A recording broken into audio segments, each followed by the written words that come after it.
皆さんこんにちは。日本語学習チャンネルビューティフルフレンズの須藤です。どうぞよろしくお願いいたします。今回の動画ではですね、外国人留学生の大学進学についてですね、オープンキャンパスでのポイントについて少しお話ししたいと思います。どうぞよろしくお願いいたします。まずオープンキャンパスですが、このオープンキャンパスというのは普段では一般の方があまり出入りできないような大学、専門学校がその日に限ってどなたでも大丈夫ですよっていう具合に学校、大学を開いてですね、様々な説明会とか催し物を行う。それがオープンキャンパスと言います。で、いろんな国でね、やってると思うんですけれども、日本にもこのオープンキャンパスというのがあります。で、進学したい大学とか専門学校でオープンキャンパスを開くような場合は、ぜひですね、そのオープンキャンパスに参加するようにしましょう。そして、オープンキャンパスでぜひチェックしてもらいたいポイントが、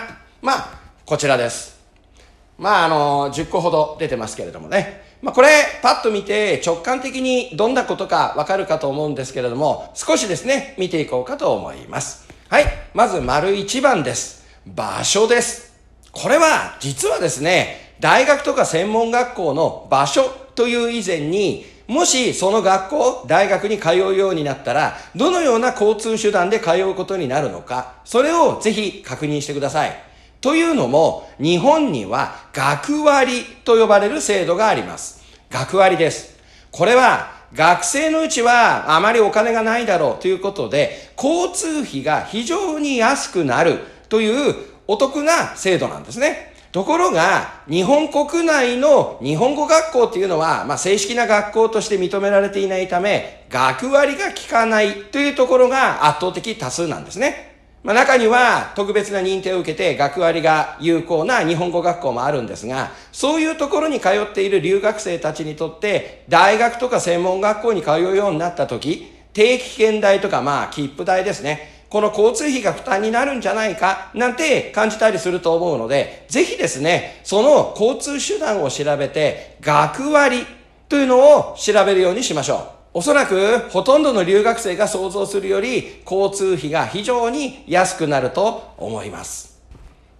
続きまして2番目ですね。学校の設備、施設について。これぜひオープンキャンパスで見てきてください。というのも、例えば大学とかって言いますと、有名大学とかですね、名門大学って聞くとなんかすごいイメージがありますけれども、いざその大学へ行ってみると、やたら設備が古くてですね、言葉悪いですけれども、学校の中もちょっと古すぎて汚いなんていう大学もあるんですね。それに比べて私立大学というのはお金たくさんありますから、めちゃめちゃ綺麗な教室だったり校舎だったり、ものすごい設備が整っていたりするんですね。ですので、ぜひですね、進学するというときは、まずはオープンキャンパスへ行って、この大学の施設をしっかりと見るようにしましょう。というのもですね、こんなこと言ったら怒られますけれども、すごく有名な大学で、海外でも名前を聞いたことあるような大学でも、いざオープンキャンパス行ってみると、こんなに小さいの？なんかですね、こんなに汚いの？なんて印象を持ってしまう大学も中にはあるんですね。何を隠そう、日本人である私が日本国内に住んでいて、そういう印象を持った大学なんてのもいくつもありますので、ぜひですね、これも見学に行ってしっかりと見るようにしましょう。また、日本は狭いっていう印象があって、大学も小さい、狭い、なんていう印象を持っている留学生もいますが、そんなことはありません。大学の中には、海外の大学のように、ものすごく広いキャンパスを持っている大学も中にはあります。正門から入って目的の教室まで歩いていくのに30分以上かかるような広い大学も中にはあるんですね。特に国公立大学なんていうと、とてつもなく大きなキャンパスを持っている大学もありますので、ぜひそこら辺も見るようにしましょう。はい。続いて3番目ですね。学校の雰囲気です。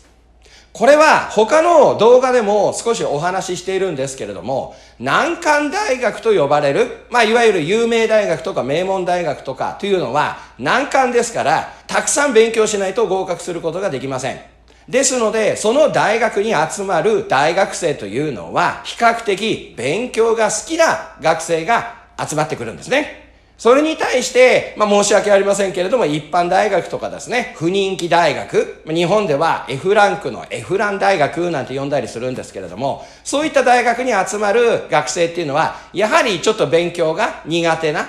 嫌いな学生たちが集まってきてしまう。それだけでも大学の雰囲気が違ってしまいます。またですね、特に留学生に関しては、外国人留学生の数と国籍を確認するようにしましょう。というのも、留学生がたくさんいる大学では、皆さんと同じ国から来ている留学生もたくさんいます。そうなると、同じ国の留学生同士で集まって友達になってしまい、日本語を使う機会っていうのが減ってしまう、なんていうことがあるんですね。それに対して留学生が非常に少ない、特に自分と同じ国から来ている留学生がほとんどいないような大学では、必然的に日本語を使わなければならず、日本語力がどんどん向上していく、そんな現象が起きています。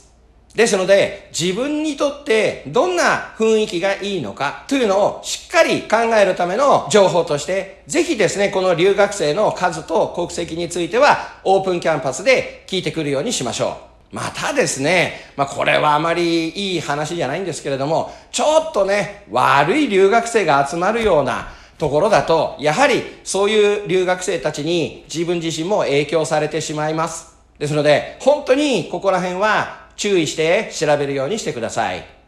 続いて4番目と5番目と6番目です。項目自体は違いますけれども、この3つはすべて皆さんの将来の進路に関わる情報になってきます。また、大学や専門学校で志望理由を提出しなければならないような場合、これらの情報を調べることによって、その大学、専門学校、独自の志望理由が見つかるといった種類の情報ですので、しっかりと調べるようにしましょう。特に何を調べたらいいのかわからないような場合、オープンキャンパスのスタッフに直接相談してみるといいでしょう。例えば、自分は将来こんなことしたいんですけれども、こちらの大学、こちらの専門学校ではどんなコースがおすすめですか？こんな質問をしてみるといいでしょう。もちろん皆さんの考える将来とその大学、専門学校が違う方向性だったら、その場できちんと指摘してくれるでしょうし、もし皆さんの将来と合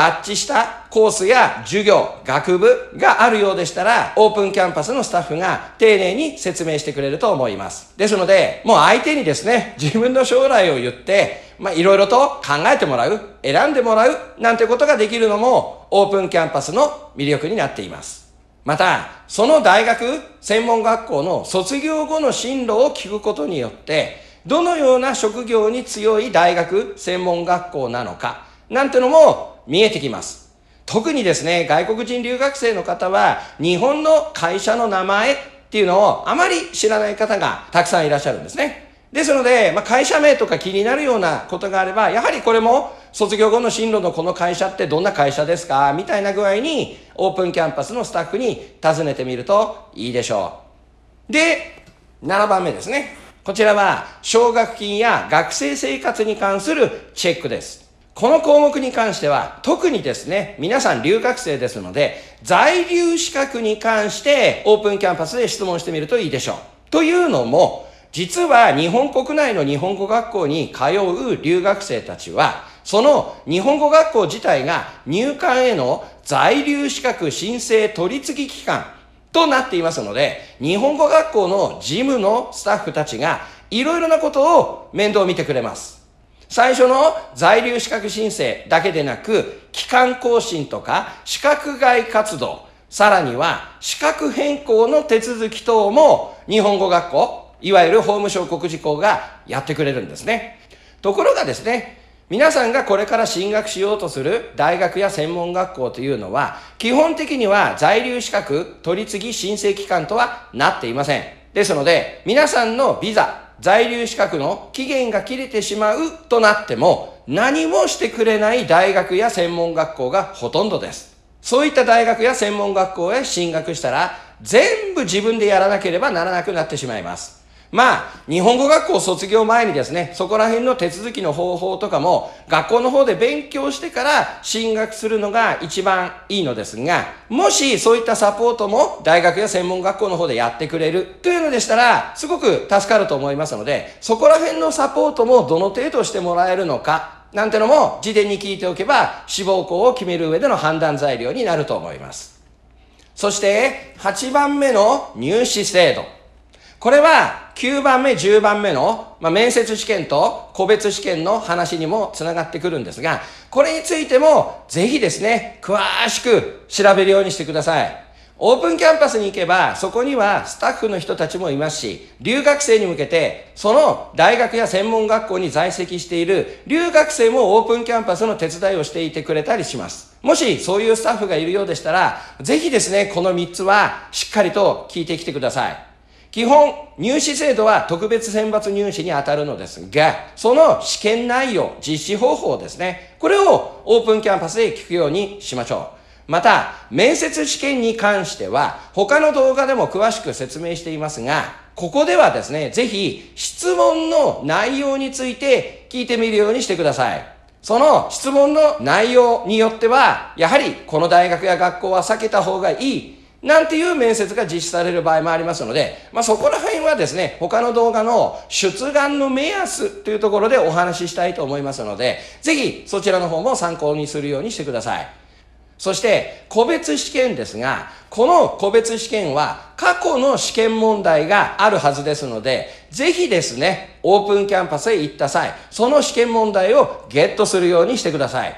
ただ、この過去問題ですが、大学によっては、オープンキャンパスで配っているパンフレットの中にすでに入っている、なんていう親切な大学もあれば、自分から入試課の方へ行って、過去問題をもらう、あるいはお金を払って買う、なんていう大学もあります。さらには、入試問題に書かれている文章の著作権の関係で、見ることしかできない、なんていう場合もあるんですね。いずれの場合にせよ、個別試験を実施するような大学では、必ずその過去問題をゲットするようにしてください。これも面接試験同様、出願の際の目安の非常に重要な材料となりますので、必ずゲットするようにしましょう。はい。以上がですね、オープンキャンパスへ行った際にチェックするポイントなんて、10個ほどお話ししましたが、ぜひですね、卒業後4年間、あるいは2年間通う大学、または専門学校ですので、一度も見学に行かずにいきなり試験を受けて入学する、なんていうことは避けてですね、ぜひこのオープンキャンパスには参加するようにしましょう。今回の動画はこれくらいにしたいと思います。またお会いしましょう。